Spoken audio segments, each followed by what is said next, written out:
Bismillahirrahmanirrahim. Assalamualaikum warahmatullahi wabarakatuh. Alhamdulillahirabbil alamin. Assalatu wassalamu ala Rasulillah. Baik, pekan ini alhamdulillah antum semua sudah menyelesaikan hingga bab 3. Dan untuk pekan depan selama UTS muallim akan memberikan soal mulai bab 1 hingga bab 3. Jadi nanti antum pelajari dari bab 1 hingga bab 3, baik itu dari buku paket yang sudah antum miliki ataupun dari video media pembelajaran yang sudah muallim kirimkan melalui grup PJJ. Nah, untuk hari ini muallim tidak akan menambah bab lagi, muallim hanya akan memberikan sedikit murojaah tiap babnya mulai bab 1 hingga bab 3. Kita mulai dulu dari bab 1. Topik di bab 1, jika antum masih mengingat, adalah tentang berita. Dengan judul atau temanya adalah menyingkap berita di balik peristiwa. Jadi berita itu selalu menyingkap peristiwa, selalu ada peristiwa yang akan diberitakan, yang akan disampaikan ke halayak ramai. Berita itu sendiri adalah informasi seputar peristiwa yang luar biasa yang terjadi pada suatu waktu yang aktual. Ini penting ya, kita harus mengetahui definisi dari berita itu sendiri. Nah, ini ada unsur-unsur yang harus ada di dalam berita. Dikenal dengan nama Adiksimba ya. Apa, di mana, kapan, siapa, mengapa, bagaimana. Nah, ini adalah struktur teks berita secara umum ya. Nah, dalam struktur ini tergandung judul berita, terus pembuka, isi, dan penutup atau simpulan. Nah, ini bahasa yang digunakan dalam berita harus baku sesuai dengan standar bahasa Indonesia. Nah,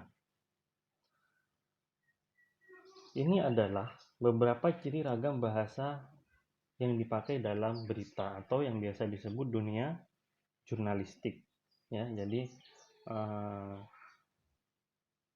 orang yang atau dunia berita ya, atau liputan atau apapun itu yang itu selalu dinamakan dengan jurnalistik. Nah, juga seorang penulis berita harus bertanggung jawab atas semua informasi yang disampaikan. Dia tidak boleh menambahkan atau mengurangi informasi sesukanya. Jadi harus bertanggung jawab. Itu tadi untuk murojaah bab 1. Jadi yang perlu kalian garis bawahi ya, yang perlu kalian pelajari. Insya Allah untuk soal UTS-nya, muallim ada 2 jenis soal. Yang pertama pilihan ganda, silahkan antum pelajari di buku paket. Dan untuk uraiannya, itu antum pelajari di video materi media pembelajaran yang sudah muallim kirimkan di setiap pertemuan pada grup WhatsApp PJJ kelas 8A. Nah, antum harus garis bawahi beberapa poin penting dalam materi di bab 1 itu, yaitu tentang apa arti dari berita itu sendiri. Dan yang kedua adalah bagaimana struktur dari berita itu sendiri. Karena dalam membuat berita kita harus tahu bagaimana strukturnya jika ingin berita itu menjadi lengkap, bagus, dan bisa diterima oleh halayak ramai dan memiliki penyajian atau susunan bahasa yang mudah dipahami. Itu aja untuk bab 1. Kita langsung next ke bab yang selanjutnya, yaitu bab kedua. Kawan, tunggu aja, gak usah ikut miring dalam lihat video ini, nanti antum pusing. Nah, baik, kita fokus lagi. Kita perhatikan yang ada dalam video ini. Bab yang kedua. Bab yang kedua itu berisi tentang iklan, slogan, dan poster. Ini tulisannya ketutup. Nah, dalam bab yang kedua ini antum harus paham apa bedanya slogan ya, itu isinya apa aja. Antum harus tahu bedanya iklan dan poster, karena ketiga hal ini tidak sama. Coba kita bahas satu persatu. Slogan. Slogan itu berisi motivasi atau semangat. Tiap slogan memiliki pesan motivasi yang unik. Teks slogan hanya berisi kalimat pendek saja. Nah, itu adalah definisi atau arti dari slogan. Ya, jadi kalimat-kalimat motivasi itu biasanya disebut dengan slogan. Kalimatnya sangat pendek. Contoh, rajin, pangkal, pandai, itu ya. Atau ya contoh-contoh lainnya lah.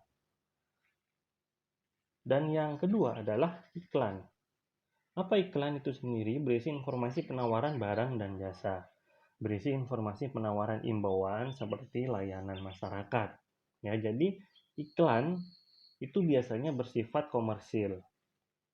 Berisi penawaran barang dan jasa. Bisa produk tertentu seperti HP mungkin, atau laptop, atau beras ya.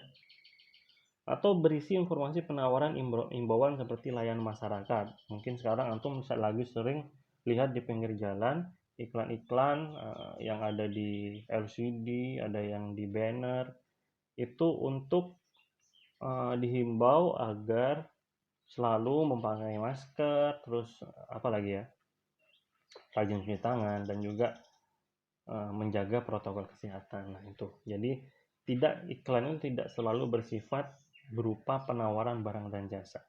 Nah sekarang juga ada yang seperti layanan masyarakat, mungkin tentang tax amnesty atau penghapusan denda pajak. Nah itu juga, atau bisa juga pencalonan bupati dan wakil bupati, itu juga termasuk iklan ya. Mereka mengiklankan diri agar dipilih, contohnya seperti itu. Yang terakhir adalah poster. Poster hanya ditulis di media plakat besar, berisi pengumuman penawaran barang atau jasa. Ini sifatnya mirip-mirip dengan iklan ya. Tapi ini biasanya ditulis di plakat yang besar, pelang-pelang di pinggir jalan. Iklan itu bisa iklan di TV, di YouTube. Nanti kalau lihat YouTube selalu ada iklan, nah itu iklan. Kalau poster ini tidak bisa berupa video, dia hanya berupa banner, spanduk, LCD, atau pelang, atau intinya yang media cetak ya, yang tidak bergerak, yang ada di pinggir jalan. Kalau iklan ini lebih luas, bisa di TV, di radio. Terus antum lagi buka aplikasi ada iklannya, antum buka YouTube ada iklannya, di game ada iklannya, macam-macam ya. Nah jadi iklannya lebih luas lagi. Seperti itu perbedaan dari slogan, iklan, dan poster. Ini harus antum garis bawahi, harus tahu, harus hafal. Nah ini adalah kebahasan teks iklan, slogan, dan poster. Dan ini adalah perbedaan dari segi bahasa ya. Ini juga harus antum ketahui, selain definisinya tadi yang sudah Mualim jelaskan, antum juga harus tahu perbedaan dari segi bahasanya. Untuk slogan, bahasa slogan lebih mengarah pada kata-kata atau kalimat. Bahasa slogan berisi tujuan dan ideologi. Tujuan bisa berupa jagalah kebersihan, terus ya macam-macam lah slogan ya.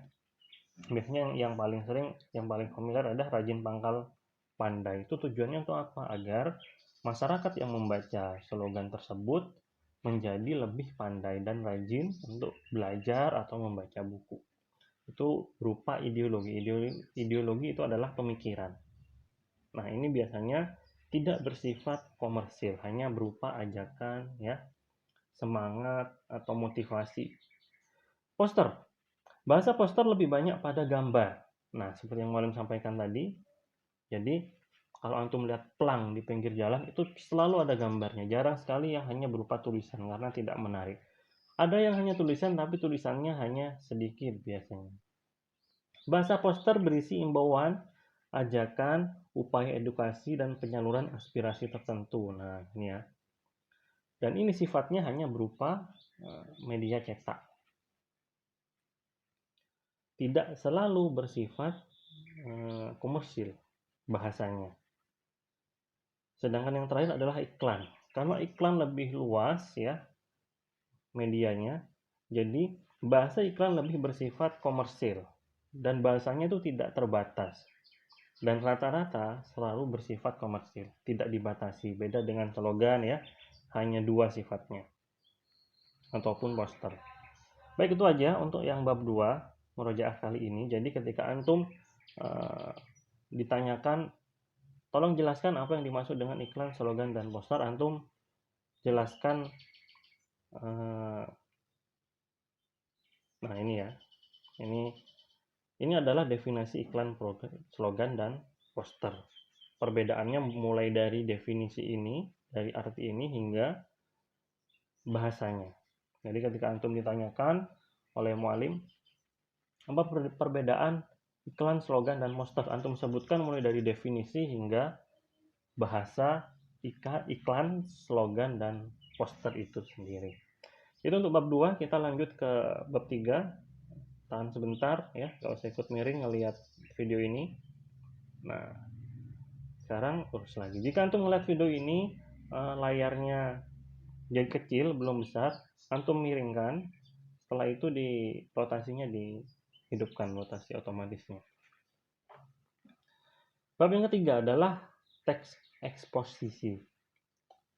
Judul temanya berargumentasi lewat teks eksposisi. Teks eksposisi itu sendiri adalah uraian atau paparan yang bertujuan menjelaskan maksud dan tujuan. Ini adalah definisi dari teks eksposisi itu sendiri. Jadi antum harus tahu, harus hafal, dan harus memahami apa arti dari teks eksposisi.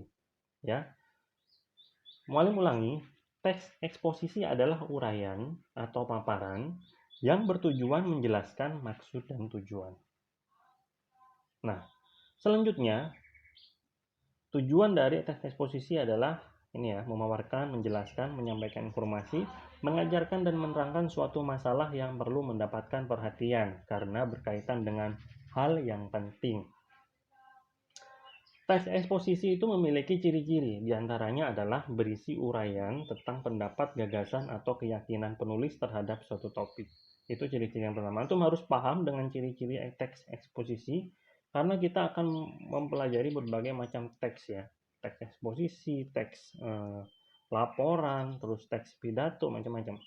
Jadi antum harus paham agar tahu perbedaan setiap teks yang akan mualim sampaikan di pelajaran berikutnya. Nah, ini ya yang perlu antum garis bawahi, harus antum hafal ciri-ciri teks eksposisi. Mualim ulangi, yang pertama adalah berisi uraian tentang pendapat, gagasan, atau keyakinan penulis terhadap suatu topik. Yang kedua, uraian bersifat objektif dan bertujuan menambah pengetahuan pembaca. Yang ketiga adalah dilengkapi penjelasan tambahan seperti gambar, angka, grafik, statistik, atau bagan sebagai ilustrasi. Yang keempat, menggali ide penulisan melalui proses analisis dan sintetis. Dan yang terakhir, kalimat penutup ditandai dengan penegasan, bukan ajakan atau dukungan. Hanya penegasan dari ide penulisan atau proses analisis yang telah disampaikan di bagian-bagian sebelumnya dari teks eksposisi itu sendiri. Jadi kalimat penutupnya itu bukan ajakan, ya, hanya penegasan saja dari proses analisis atau ide dalam penulisan teks eksposisi itu sendiri. Ini adalah unsur-unsur yang terdapat dalam teks eksposisi ya. Jadi ada judul, tesis, pembukaan, argumen. Nah, ini isinya. Penutupnya ini hanya berisi penegasan dari argumen ini, argumen atau isi itu sendiri. Ini ciri kebahasaan teks eksposisi ya. Ini adalah langkah-langkah dalam menyusun teks eksposisi. Mulai yang pertama, memilih dan menentukan topik. Setelah itu menentukan tujuan tulisan, mengumpulkan data untuk mendukung argumen, dan selanjutnya adalah menyusun kerangka tulisan. Setelah kerangka ini tersusun, baru dikembangkan kerangka menjadi karangan, dan yang terakhir membuat simpulan. Baik, itu aja untuk bab 3 murajaah kita kali ini. Semoga antum paham dengan materi yang mualim sampaikan, dan jika ada pertanyaan silahkan aja langsung japri WA kepada mualim. Untuk tugasnya, mualim kali ini tidak akan memberikan tugas kepada antum ya. Jadi silahkan antum pelajari saja apa yang mualim sampaikan. Insya Allah keluar pada UTS pekan depan. Apa yang mualim sampaikan dalam murojaah kali ini, insya Allah akan keluar pada UTS pekan depan. Bagian soal yang uraian. Karena uraian ini nilainya sangat banyak, nilainya 80 sendiri dalam soal itu, dalam soal UTS. Jadi antum harus menjawab semuanya minimal sama. Semua minimal tidak boleh salah ya. Karena muallim telah memberikan kisi-kisinya atau bocorannya melalui video ini ya. Apa yang harus antum kerjakan. Jadi nanti soal uraian di UTS, muallim akan ambil dari video murojaah, materi murojaah hari ini. Jadi antum pelajari benar-benar apa yang sudah muallim garis bawahi ya. Muallim kasih kode dengan garis bawahi. Jadi ada penekanan mana yang akan keluar pada soal UTS pekan depan. Nah, untuk pilihan gandanya antum pelajari di buku maket. Ya, muallim ambil dari sana semua soalnya, antum pelajari, insya Allah tidak akan susah. Baik, itu aja yang dapat muallim sampaikan. Jika ada kekurangan dalam penjelasan yang muallim sampaikan, mohon maaf yang sebesar-besarnya. Assalamualaikum warahmatullahi wabarakatuh.